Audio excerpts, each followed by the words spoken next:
তাহলে আপনার visa confirm. তো এটা প্রসেসিং অ্যাকচুয়ালি টাইমটা মেইনলি লাগে হচ্ছে আমাদের 3 মাস 15 দিন, কিন্তু হচ্ছে আমাদের বাংলাদেশি ওয়ার্কিং ডেজ আর বাইরের ওয়ার্কিং ডেজ মিলে না। এই কারণে দেখা যায় যে সময়টা একটু এদিক সেদিক হয়ে যায়। আমরা এখন 4 থেকে 5 মাস ক্লায়েন্ট থেকে টাইম, কিন্তু এটা আপনার ভিসা কনফার্ম হবে, এটা আপনি নিশ্চিন্ত থাকেন। মানে 90 থেকে আমরা 95% যে আপনার ভিসা হবে।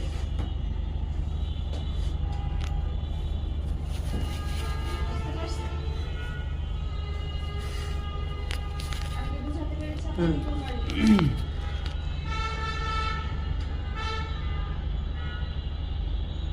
জি, আপনি প্রথমে যে কইলেন যে প্রথমে 6 থেকে 7 মাস নাকি 8 মাস?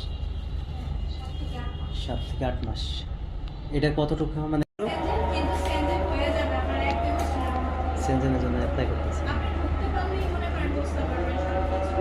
হয়তো এমনও হতে পারে 26 হয়ে যেতে পারে সেন্ডেড। 26 না, এখনো ইউরোপের হচ্ছে অন্তর্ভুক্ত, ইউরো চালু হওয়ার কথা আছে 26। তো সামনের বছর ইউরো চালু হবে একবার ফুল দমে, ইউরো চলে কিন্তু হতে পারে তাই বলছে। এটা তো বললাম যে হয়ে যেতে পারে 26-27 এর মধ্যে আপনি দেখবেন এটাও সেন্ডেড করতে হয়ে গেছে। তখন আর 8 লাখ টাকা লাগে, তখন কিন্তু চলে যায় বসে 20 লাখ 25 লাখ। আচ্ছা, আমি দিলাম যে হচ্ছে টাকা জমা দিলাম 7-8 মাসে, ধরুন যে কথার কথা এর পরে কি এটা কি আশা করতে পারি যে আছে 7-8 মাসের মধ্যে আমার কাগজপাতি একবার ফাইনাল ডিসিশন আসবে যে হবে কি হবে না? বুঝি নাই স্যার।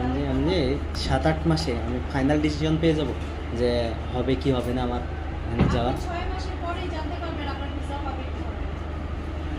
ধরেন কথা কথা হচ্ছে আমার ফুল হবে, এরপরে এরপরে যে বললাম কোম্পানির টাকা দিয়ে দিবে আপনাকে 250 ইউরো লয়ার চার্জ কেটে নেবে।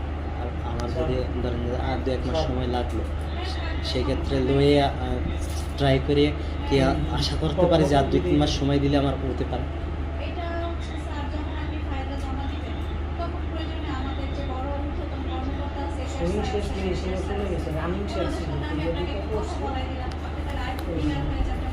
ধরেন যে আমি সময়টা বাড়াই দিলাম, আমি ফেরত লইলাম না, সেই ক্ষেত্রে কি 250 ইউরো কাটবে? হতে পারে, আশাবাদী হতে পারে। তাহলে কেমন হলো? আমি তো আপনার কাছে আবার ট্রাই করতেছি, সেক্ষেত্রেও যদি আবার 250 ইউরো কাটে তাহলে? ট্রাই করতেছেন বলতে হচ্ছে আপনার ফাইলটা জমাই রইল, আপনি উঠাইলেন না, সেটা হচ্ছে আলাদা বিষয়। আমি উঠাইলাম না, আবার সময় তখন একটু দেখি। এটার কথা বললাম, এই বিষয়টা একটু ম্যানেজার কি মেজর স্যারের সাথে কথা বলবেন, কারণ এই প্রশ্নটা